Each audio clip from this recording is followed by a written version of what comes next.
All right. Welcome to the Authentic Leadership Academy.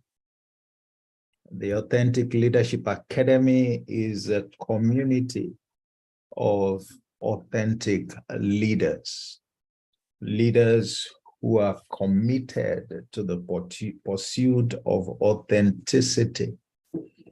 And we know that that is something that we have to continue to work towards. That's not a state that you get to. That's a state that you continually aspire towards. And that's because as you grow and develop, many variables are changing. Many variables are changing. And some of those variables, you can appreciate them by, taking the 9-day journey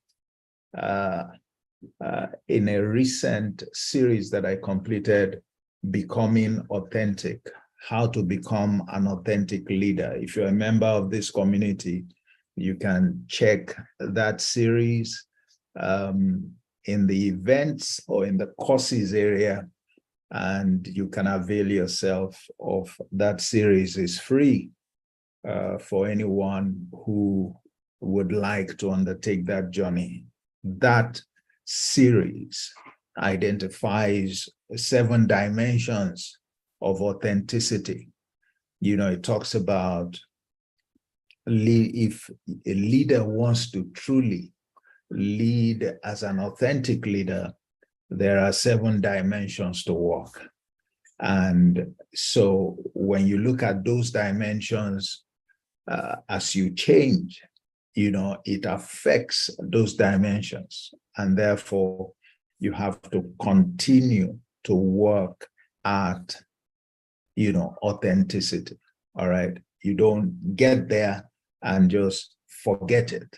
You get there and you keep at it, because a lot of variables are changing simultaneously. And that's why people have, issues with it. That's why it can be pretty difficult to get a hang of for a number of leaders.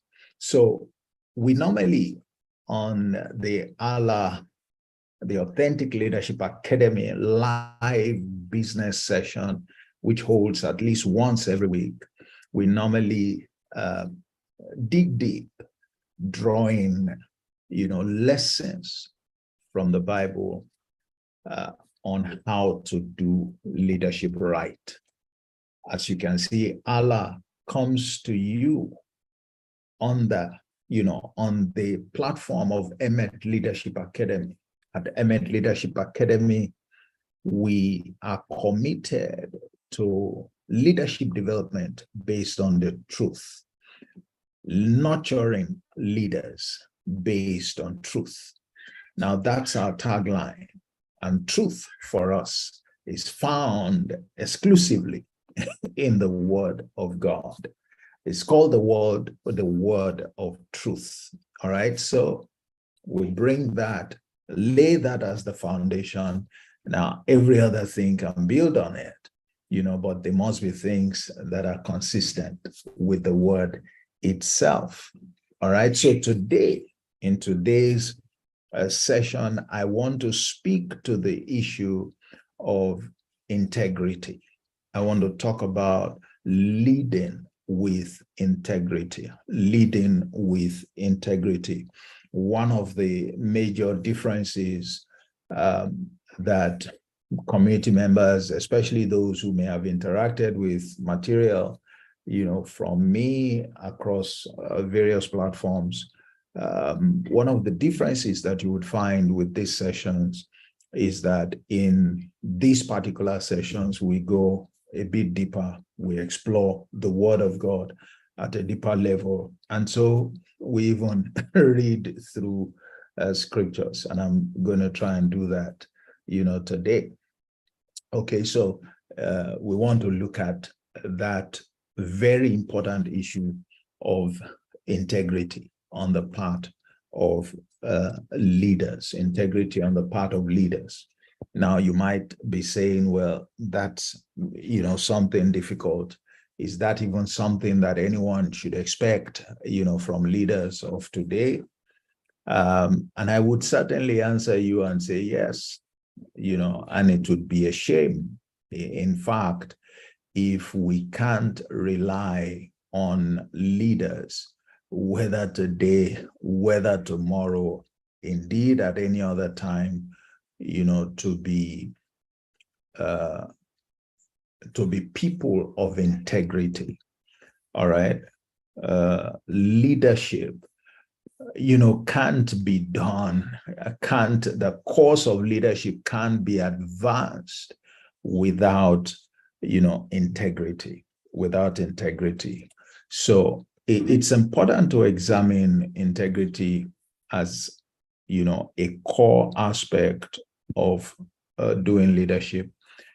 You want to do leadership and you want to do it right, you must be ready, and you must indeed train yourself to be a leader of integrity. You must learn to do leadership based on integrity, So let me, share. I want to use for our, discussions today. I want to use the example of, a character that I believe all of us know very well, and that's Job. Job, I believe, serves a wonderful example of integrity. Okay. A man of integrity, a leader of integrity. If you look at the later portions of the book of Job, you would find where Job is described as, a leader. Is someone that everyone within the community had great respect for. They looked up to him. In fact, one of his lamentations was that people who looked up to him before, began to, treat him with contempt during his challenges. Job was, by way of background, a very rich man. We will read some of that shortly. And, he was the richest man in his days. Nobody came close to him in terms of command of material wealth. But what was interesting about Job was that he wasn't just about material wealth. Job was also an embodiment of integrity. He was an upright man. Okay. But we're going to examine this integrity issue from, especially the dimension of motivation.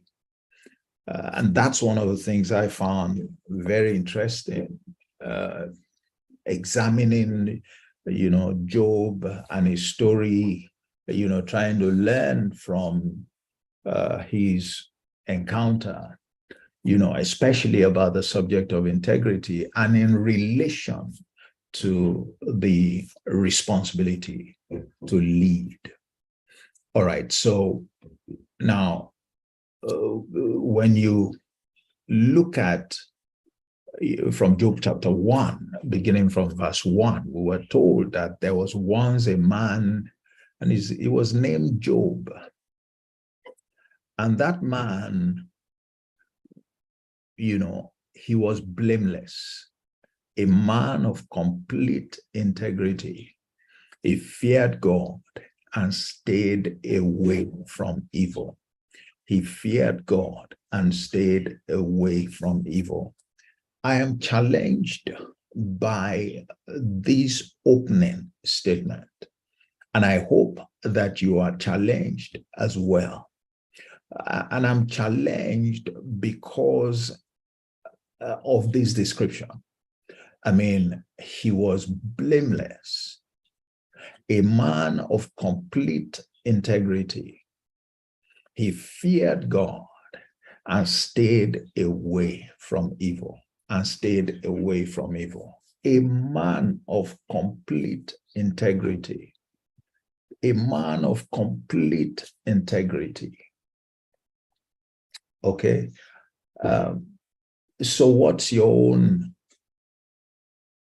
report card? What's your scorecard? Can we describe you as a leader in this manner? Can your people describe you with these adjectives? Will they say of you that you are a man of complete integrity? How will your people describe you? Will they say about you that you are someone, a leader who fears God? Is that what they would say about you? A leader who fears God. Will they say that about you? A leader who stays away from evil.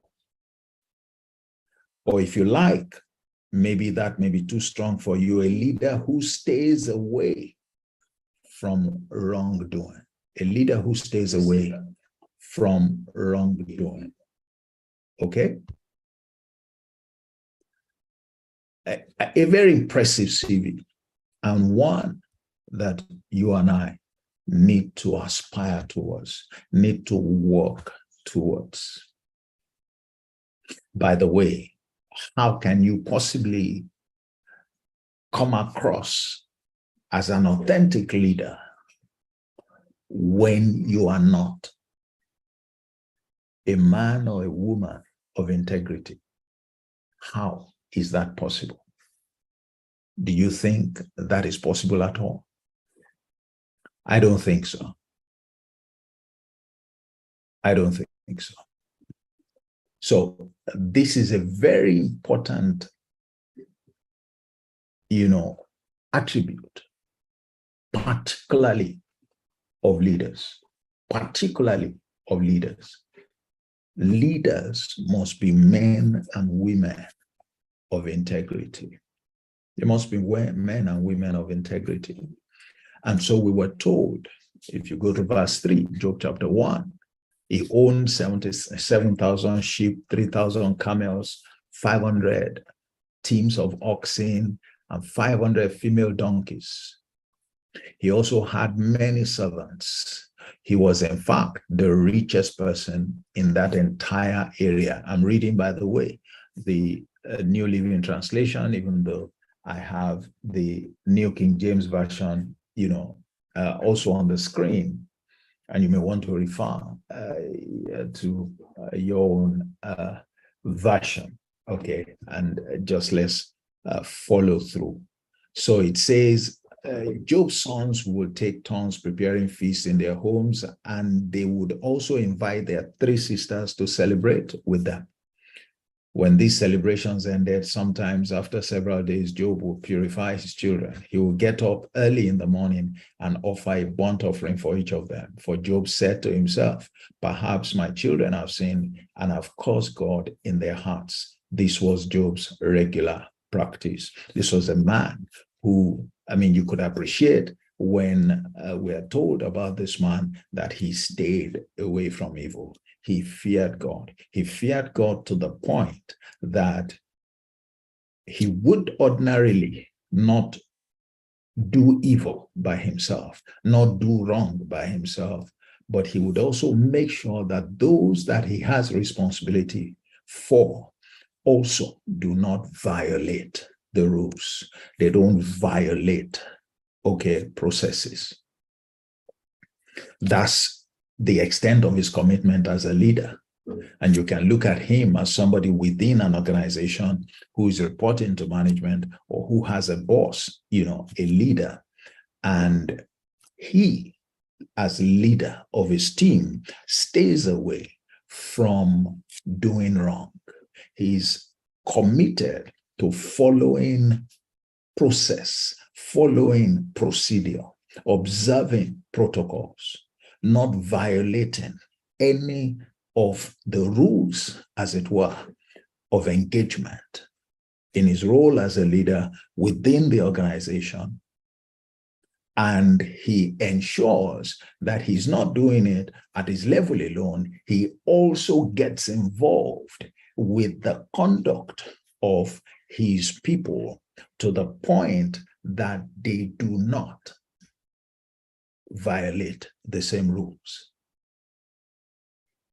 And that's one lesson for you, for me as a leader, right there. That many times when we conduct ourselves, many times when we aspire to live out certain values, we are not mindful to train our people, to watch over our people, to make sure that they do not violate the same principles themselves. We forget that we have responsibility for that. We forget to take care of them. We forget to use opportunities that present themselves, like the case of Job's children, who would undertake an activity, but he would take steps to make sure that in undertaking that activity, they did not break the rules. That's like giving your subordinates, certain responsibilities, certain duties, or maybe they undertake some, activities that you are well aware of. And you don't take time out to check that in carrying out those responsibilities, they do not violate principles. They do not violate the rules of engagement. They do not engage in illegitimate activities. They don't do things that the management will frown at or that will make you feel uncomfortable. And now you are not doing it because you want to remain clean. It's not so much about you, at least not about you alone. It's about ensuring that that attribute that you have cultivated, that you are committed to, that value that you hold so dear, that it is embraced in your people, it is replicated in their lives. In fact, it is part of the legacy that you want to leave, all right, in their lives. So that's why Job will go to this extent. And we can take a cue from there. It's time to stop looking at yourself alone. It's time to stop priding yourself alone as being the one who upholds the rules, who never breaks the rules, who cherishes certain attributes. No. If there is anything in you that is positive, if you are a person of integrity, it is incumbent on you that you build up your people to be persons of integrity. That attribute is one of the ways that we would identify who your proteges are, who your successors are, that we'll be able to say, like people said about the disciples of Jesus, the apostles, they had been with Jesus, because they saw in this gentleman certain attributes that they only found in one person. And, it struck them. They had been with Jesus. They had been with Jesus. All right. So if you we were told that that was Job's regular practice. This was what he did as a matter of course. This was how he ran his life. This was how he ran his responsibility. When maybe we should make a point there also. I love the point about saying this was a person's regular practice. This was a leader's regular practice. That meant also that this was how Job operated. Okay, he had a custom. He had a way of doing things. He did this as a matter of course. In fact, if you ask his children, they will tell you that after they have any of these feasts, that their father would typically, take up a sacrifice for them. So that's how he lived his life. It was very predictable, from a positive point of view, not a negative point of view. All right, let me try and make some progress here. And so, if you read from verses 6 to 8, it talks about some development, the devil showing up and wanting to call that, attractive virtue in Job to question. So he said something like this in verse 6. One day, the members of the heavenly court came to present themselves before the Lord, and the accuser, Satan, came with them. The accuser, notice that word. Where have you come from? The Lord asked Satan. And Satan answered the Lord, I've been patrolling the earth, watching everything that is going on. That's a responsibility he took upon himself. Then the Lord asked Satan, have you noticed my servant Job? He is the finest man in all the earth. He is blameless, a man of complete integrity. He fears God and stays away from evil. There is one particular thing I like about that, and that's the fact that here was God. You can look at God as the boss, the overall boss of Job's organization, and look at the testimony. Look at the reputation that Job had before him. The reputation of Job had not gone unnoticed. Management, the board, took notice. So you take notice. In case you think nobody is watching, the board is watching. In the same way that if Job had a contrary personality, the board will take notice. The board will take notice. So, this should tell you that there is benefit, there is value in leading with integrity, in being a leader of integrity. Your management, your superiors, your board will take note. You won't go unnoticed. It's a point of differentiation, particularly in this day and age when leaders with such virtues as integrity are in short supply. And that's the truth. They are in short supply. That's the truth. What, a reputation. What a reputation. In fact, so much so that it's the leaders who were even showcasing their man. Have you noticed this man with these attributes? Some people complain that they don't get promotion, that they are stagnant in their career, that they are affected by office politics and all of that. But let me be clear. that when you think that management doesn't know what is going on, that you are not being noticed, it may well not be true.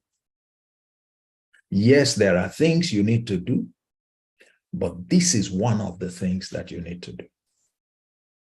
Because when you distinguish and differentiate yourself based on character, you'll be noticed, not just based on skill.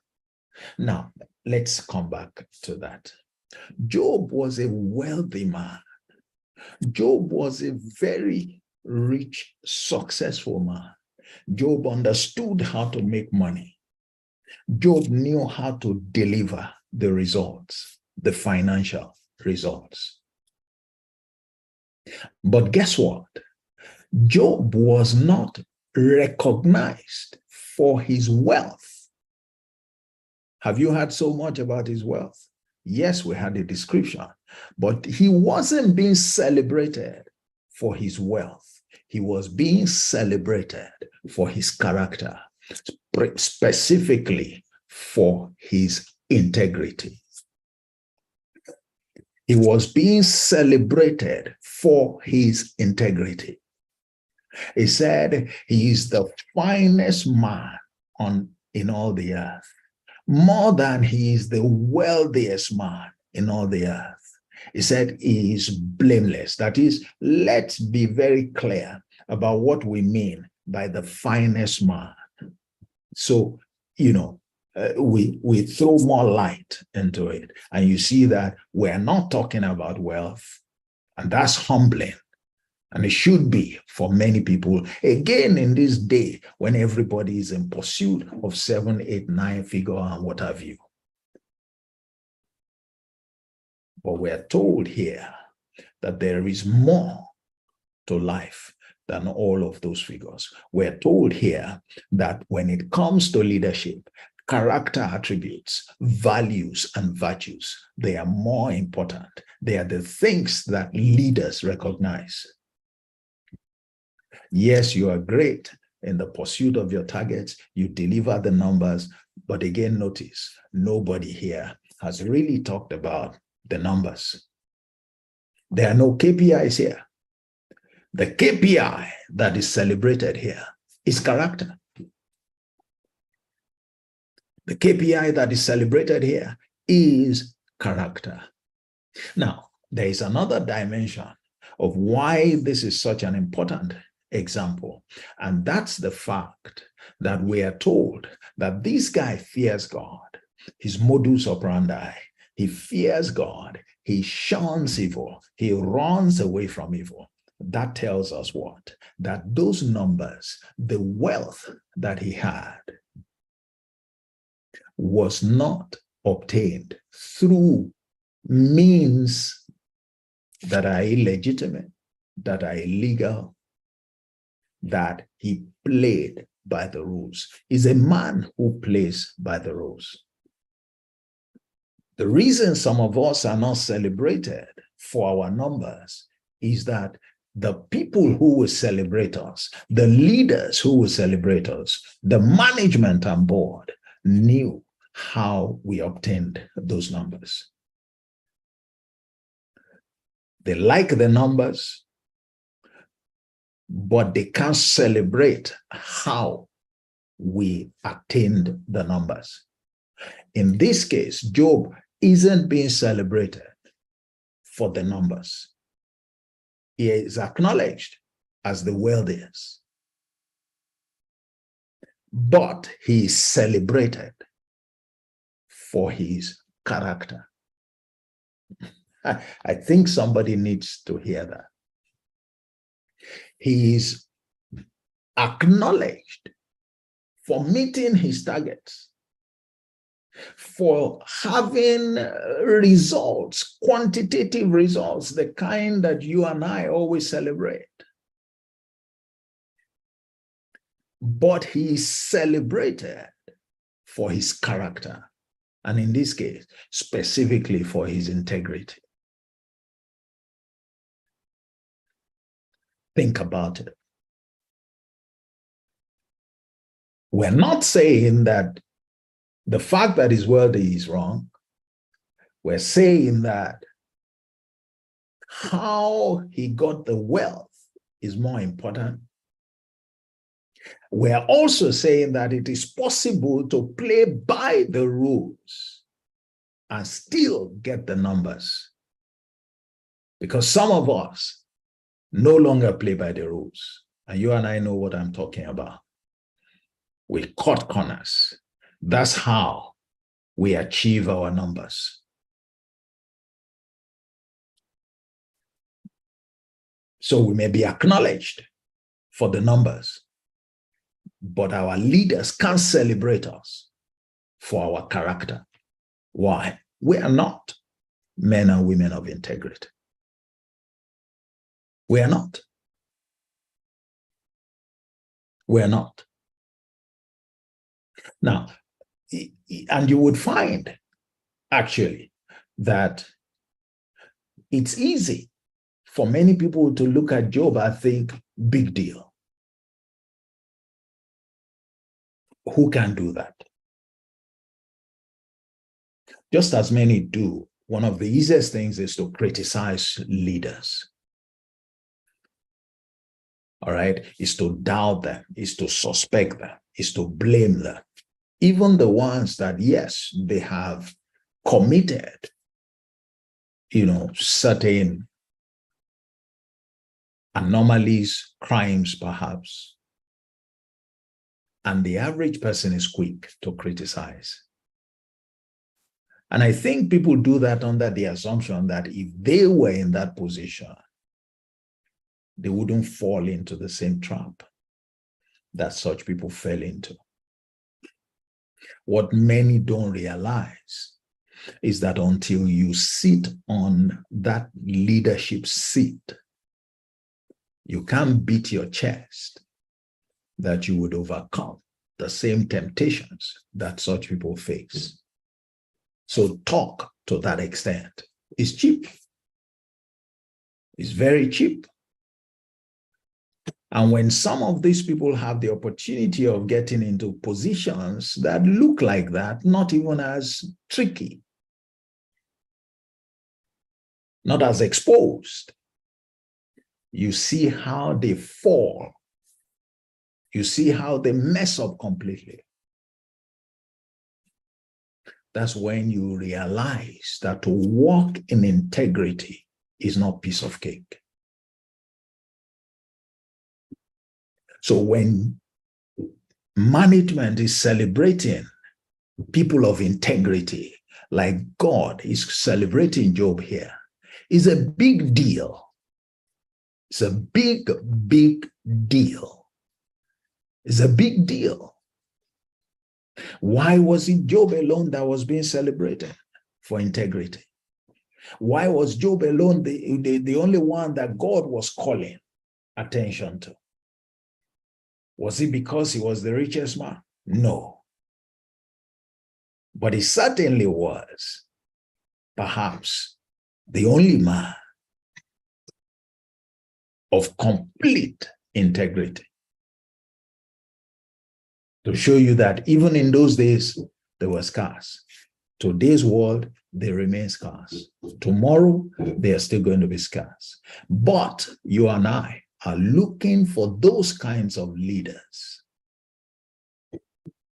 And one of the reasons you want to be a part of the academy, the Authentic Leadership Academy, is that instead of looking for such leaders, build yourself up as well as one of such leaders. Is that something that is too much to ask? Let's depart from the hypocrisy of looking for people who are perfect and ruling out ourselves. What stops us from developing ourselves into those perfect, one of such perfect people, one of such people who can be described as having being men and women of complete integrity, who can be celebrated for that. There was no question about this description of Job. None. If you read the entire Job in the Bible,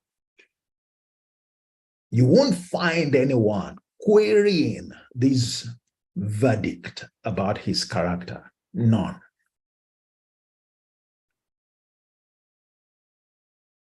Everyone knew who he was. Everyone knew what he stood for. Everyone respected him for this great virtue of integrity. Where is that integrity today? Why is leadership not adding the value for which leaders were created? The lack of integrity is real. Is real. Is real. So God was celebrating Job. But look at how the antagonist, the accuser of Job, the one who was jealous about Job, look at how he responded. And that brings us into something that is important, that when you have the kind of character that Job is being celebrated for, within your organization, you're going to have enemies. You're going to have people who will say big deal. You're going to have people who don't like it. Some don't like it because you're being celebrated. Some don't like it because you are performing more than them, despite the fact that you are straight.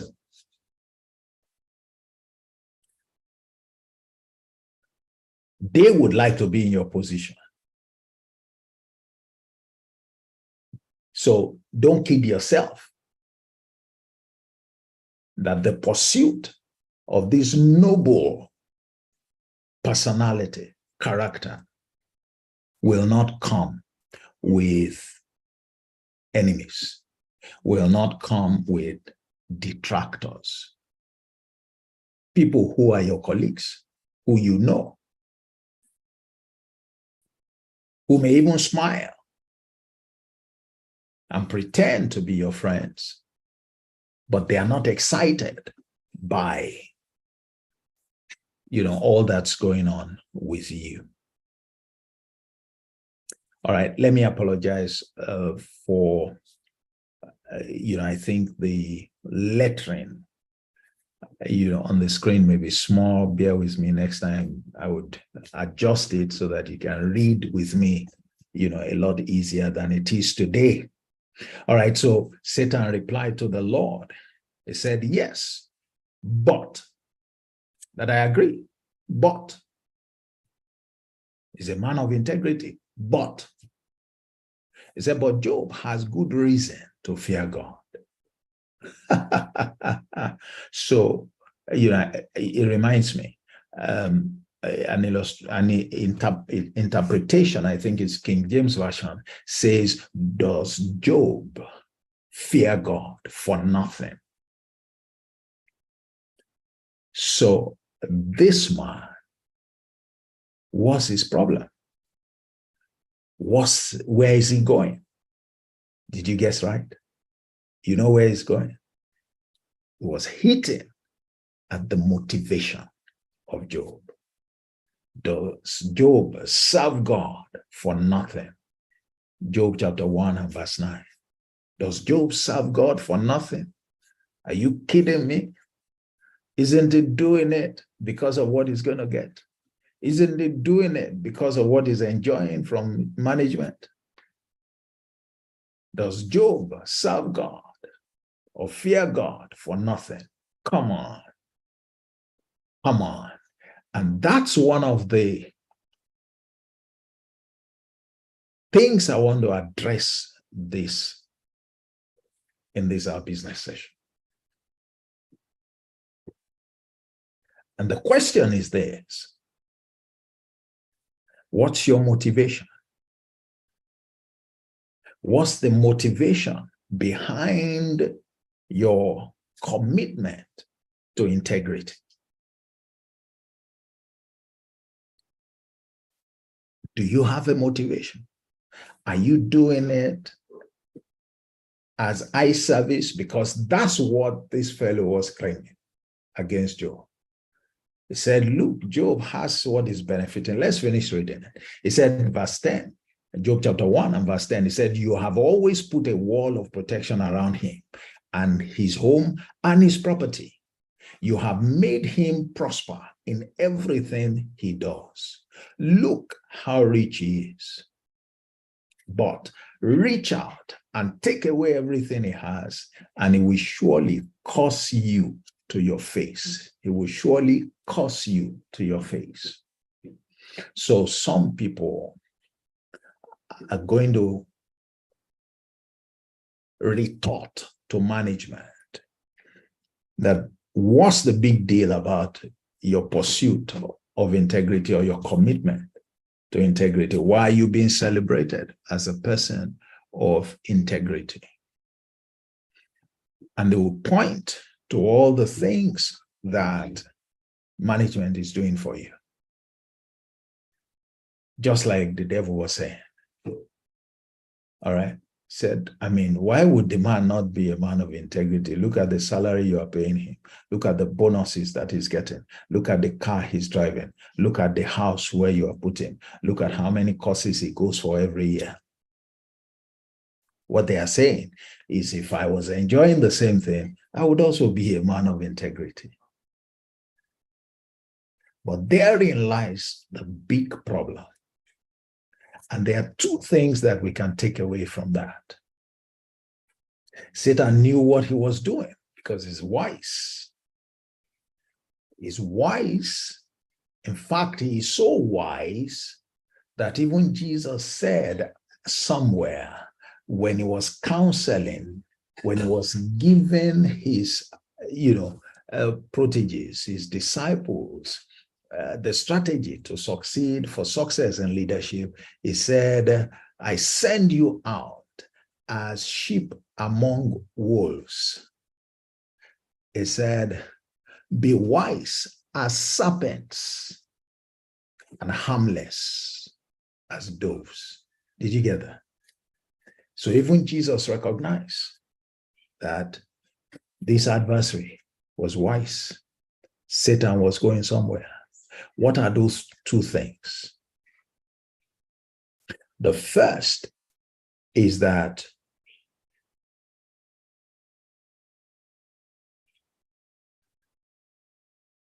yes, integrity is important,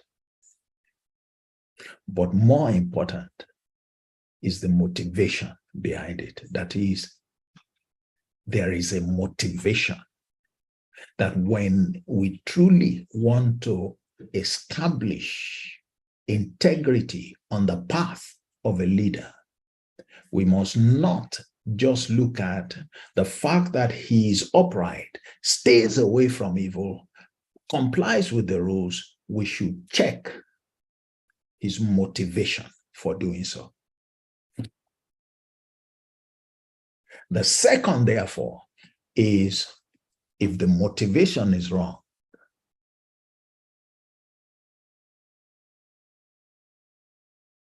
then should that person be celebrated?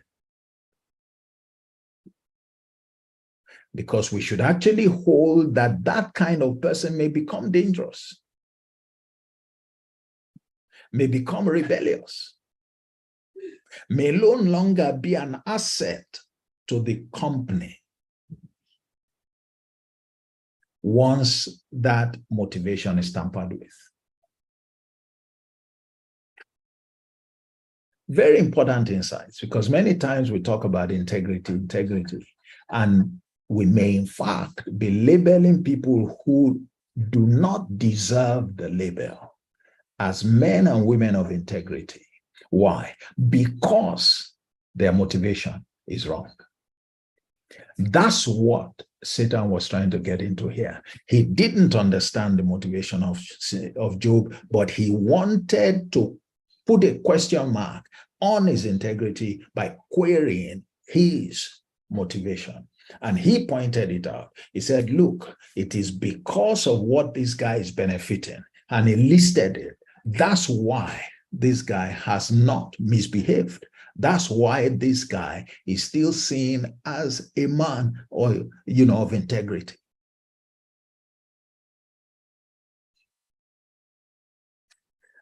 And the point that is vital here, that you and I must take away, that you and I must be mindful of, what we must work towards, is that we watch our motivation for doing right. Because if your motivation is self-serving, if your motivation is not noble, you are not safe. Your integrity cannot be sustained. Why? The moment the motivation changes, we're going to see another side of you. In which case, we don't want to celebrate a hypocrite. We want authentic integrity. We want to call a leader of integrity as a leader of integrity. We don't want to call a pretender a leader of integrity. And we risk doing that if we don't query the motivation. Brilliant. That's the point I really want to make to the community today. That's something that you must. People talk about this. I am looking at it. We are looking at it from the perspective of what? From the perspective of motivation. So men and women, leaders of the kind of integrity that we should celebrate are those with the right motivation, are those who fear God, who follow the rules for the right reasons, not because of what they are enjoying, not because of what they want to enjoy. Why? Because they know that that is the truth. That is the way to live. That is the conduct that benefits the people they serve, both their followers and their institution. So God gave Job leave. He said, go ahead, by all means. You can go and check. He said in verse 13, he said, all right, you may test him. The Lord said to Satan, do whatever you want with everything he possesses, but don't harm him physically. So Satan left the Lord's presence. Go ahead. Go and check. Go and verify the motivation. Go and verify his motivation. Go and verify his motivation. God was pretty confident. This leader was confident about the quality of the integrity of Job. In fact, at a later point, you could see that he had even greater confidence in Job's integrity than Job had in himself. Because at a point, Job himself began to doubt.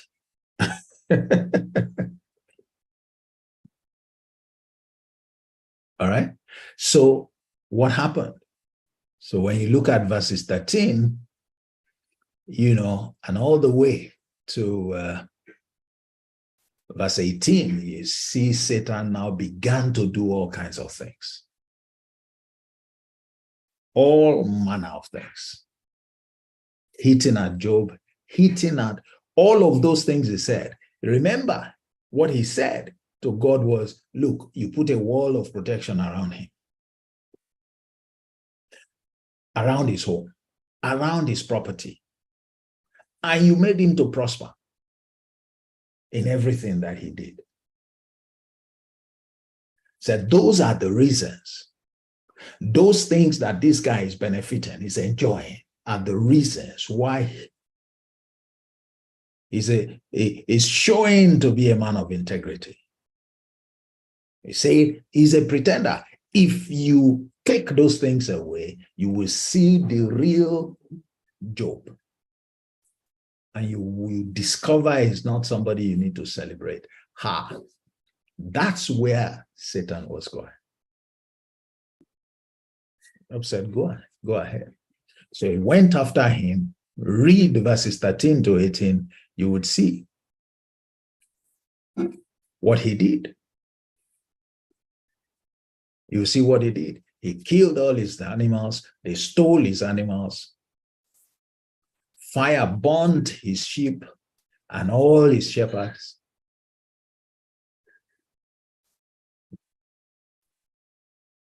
All his assets were stolen. Even his children were killed. His house collapsed. So Job lost everything. All the things that this character pointed to as the basis, as the motivation for the so-called integrity of Job that was being celebrated, he took them away. He wanted to prove the point. Let's see what happened to Job. If you were in that situation, how would you react? Now, verse 20, and I'm going to read here. Job stood up and tore his robe in grief. Then he shaved his head and fell to the ground to worship. In verse 21, he said, I came naked from my mother's womb, and I will be naked when I leave. The Lord gave me what I had, and the Lord has taken it away. Praise the name of the Lord. Verse 22, in all of this, Job did not sin by blaming God. In all of this, Job did not sin by blaming God. Can I say something to you? Some of us looked like Job, but we were fake. We conducted ourselves as if we had integrity, but we were fake. And we are probably still doing it today. Plain eye service. Eye service. Because without you knowing, you have been tempted and tested. So some of those times when things happened in the office and they weren't in your favor, when you were passed over and not promoted, and you went ahead complaining everywhere about all the things you had done, about how you play by the rules and all of that, your integrity was fake. Why? Your motivation was because you wanted the reward, not because you believed in what you were doing to be right, to be the right thing. The point about integrity is this. You don't need any motivation to do what is right, other than your commitment to doing what is right. When you have a character that is, that has uprightness as one of his attributes, you don't need a motivation. Job's integrity was authentic. And here it is, proven.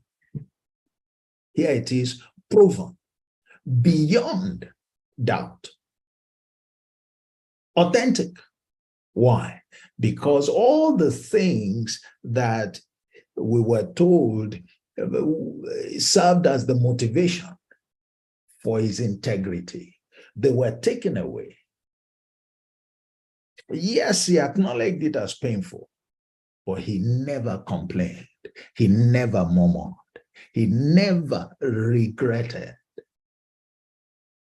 living a righteous life, upholding integrity in his life. He never, did he mention it there? He said, look, it's painful. I mean, he lost children. It's painful.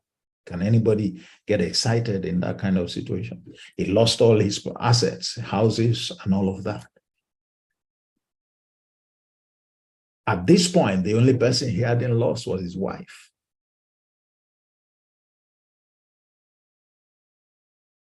Said, look, I was given these things anyway. So if the one who gives me has taken it away, thinking it was gone, then all fine. No problem at all. In that state, he was still committed. What he was saying is, I'm not going to change the way I've been living. I'm still going to do what is right in every situation. I'm still going to do what is right to the people that look up to me as a leader. That's all the motivation I need, that what I'm doing is the right thing to do, and I have no intention of changing from it. Those are the kinds of leaders we need. That is authenticity. So there will be people, adversaries, colleagues, who want to undermine you at work. Be sure that your integrity is not seated on a wrong foundation, which is the motivation. Today, I'm calling you and I to check our motivation, not just to challenge us to be authentic in integrity, but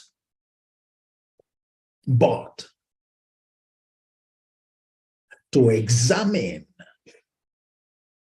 the quality of our integrity. Are we playing the eye service game? Or are we truly committed? The difference is in the motivation. Are we happy to do right because of what we are benefiting, or because of what we are anticipating as benefit? Or will we still continue to do what we're doing in spite of all of those things? It's what I love about this discussion, about these aspects of what we're looking at.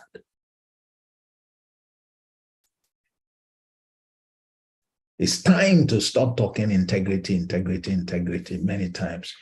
We're giving kudos to the wrong people because we failed to examine their motivation, whether it is right or it is wrong. What's your motivation? Assuming that you are even committed to doing the right thing.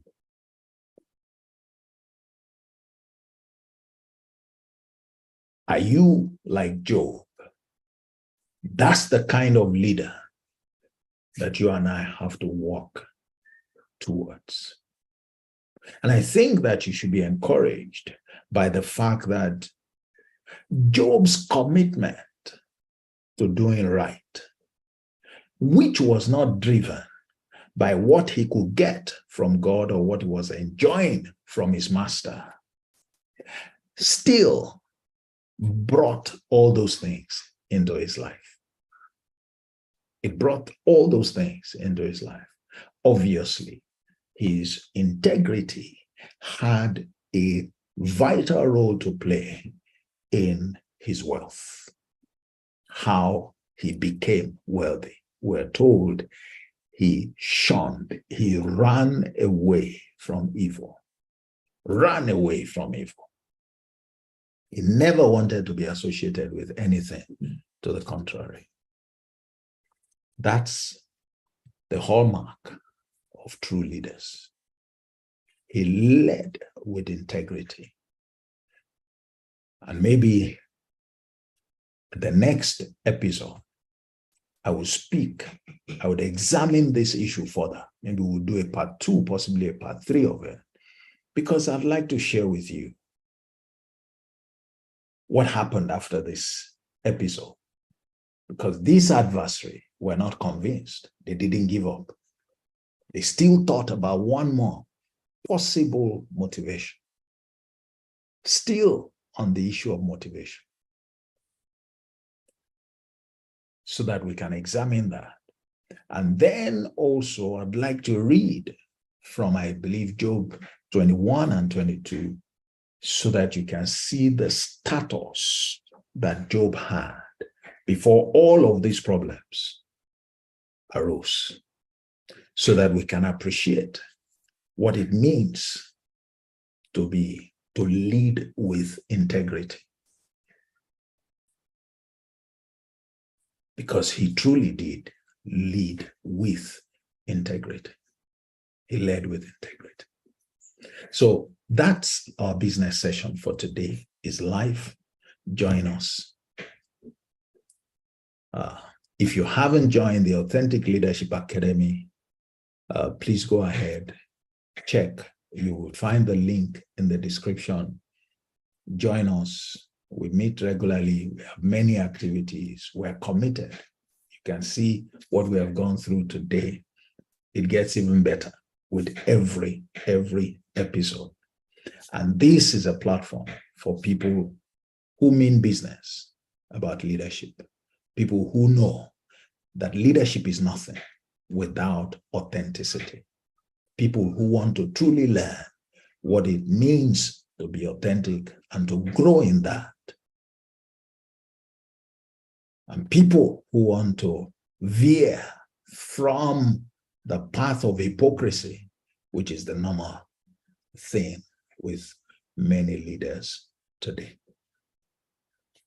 And I'm the anchor, the convener of the community, and I look forward to seeing you same time next week.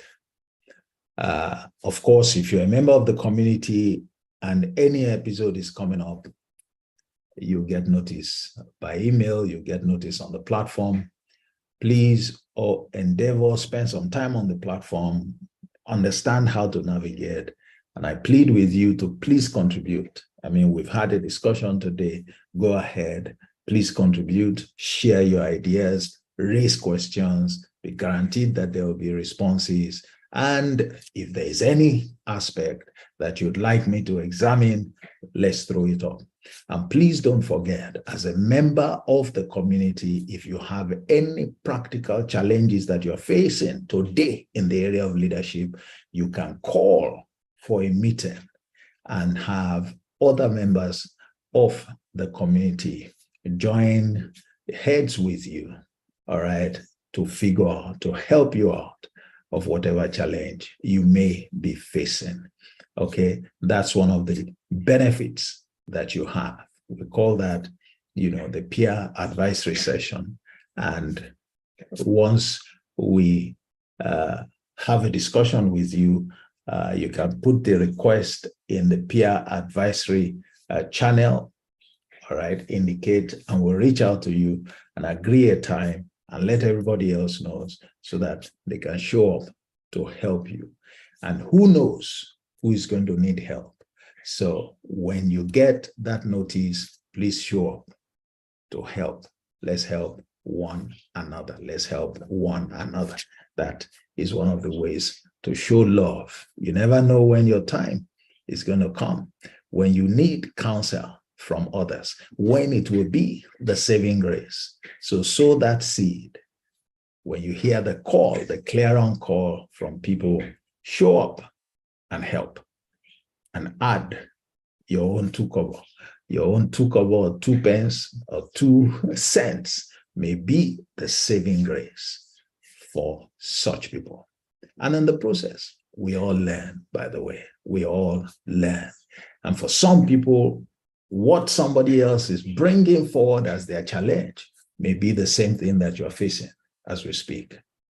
You may not have spoken, but here they are, they have spoken.